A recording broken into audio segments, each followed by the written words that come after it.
Welcome to the Disneyland Beat, where our toes tap to a Disneyland drum. And we always whistle while we work. Disneyland has news for out-of-state visitors and updates to the reservation system you are going to want to know. Not to mention 3 attractions getting ready to open up. Come on into the parks with us. Like, subscribe, and stick around.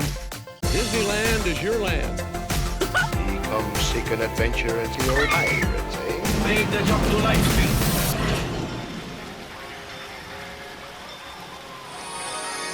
Hi, I'm TC. And I'm Amy with the Disneyland Beat. We will once again be able to welcome travelers from outside the state of California back to our theme parks, Disneyland officials said in a statement.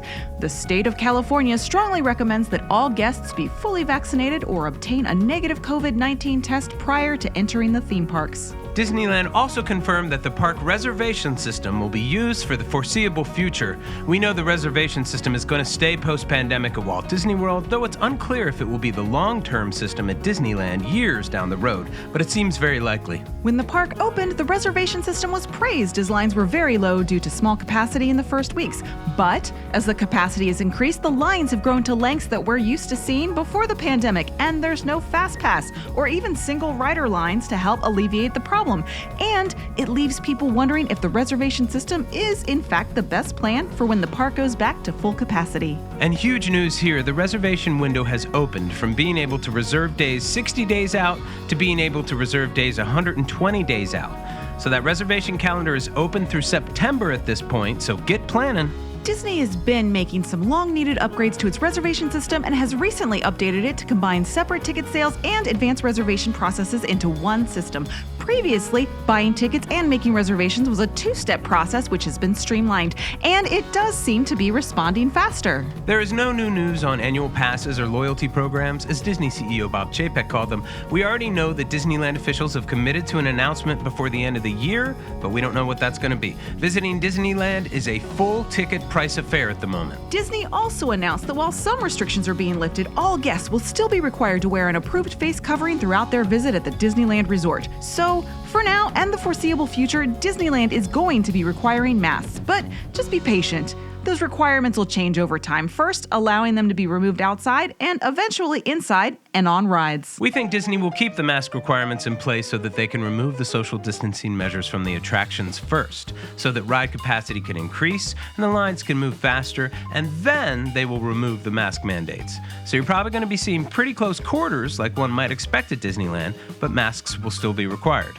3 attractions are about to be added to the list as Web Slingers, a Spider-Man adventure, prepares to open for cast member previews. The Matterhorn bobsled slide back into action July 2nd, and the newly refurbished Jungle Cruise with new scenes will open July 16th. Pretty exciting stuff, and it gives you more to do in your Disneyland day. The Web Slingers attraction has various upgrades that you can purchase that will give you different upgraded weapons and improved web slinging abilities in the rideable game. And it's happening because, of course it is. It is how the video game model really works these days, and I'm certainly tempted, but really I'm wondering, how did the new Super Mario ride at Universal miss out on this monetizing opportunity? When the Jungle Cruise opens, it will have several new scenes, including some new animatronics, like the audio animatronic Jungle Cruise skipper named Felix Peckman XIII, whose surname means Bad Luck Man in several languages. He will be seen in a wrecked boat, while other skippers will be seen chased up a pole by a rhino. Virtual queues will be used at Disneyland and DCA for standby lines, with the new Web Slingers attraction getting a system exactly like Rise of the Resistance. So more the boarding group type of reservation. You can get a boarding group at 7 a.m. or 12 p.m. for either ride depending on which park you're in. You can only do this in your starting park if you're park hopping, but unlike when this all started, you don't actually have to be inside the park to do it. With the boarding groups, you can be literally anywhere and use the app to get your spot in line, but don't delay. It's 6:59 a.m. You're going to want to have your hands on the screen and be somewhere with good internet or signal so you have the best chance of getting on the ride that day. It can be a little stressful, so we tend to go into the day thinking that we won't get a spot, and then when we do, it's super exciting. A different kind of virtual queue is also being used for Indiana Jones Adventure, Temple of the Forbidden Eye, but this is open only when the lines get really long and then they activate it, which has been pretty much every day. We expect to see more attractions using this type of standby virtual queue once they work out the kinks. Jungle Cruise, maybe Matterhorn, perhaps more. Which queue do you think is really boring when the lines are long and you want to have go to virtual queue? Let us know in the comments. Of course, Fastpass is still not in use, and as long as the social distancing measures are in place, it can't be used. There's been a lot of discussions on the matter, how it might be Fastpasses are gone forever, and how a combination of reservations, limiting capacity, and virtual queues would replace them. But with COVID throwing everything out of whack, it's been hard to judge if that's the plan for the future of Disneyland or if that method is even going to work.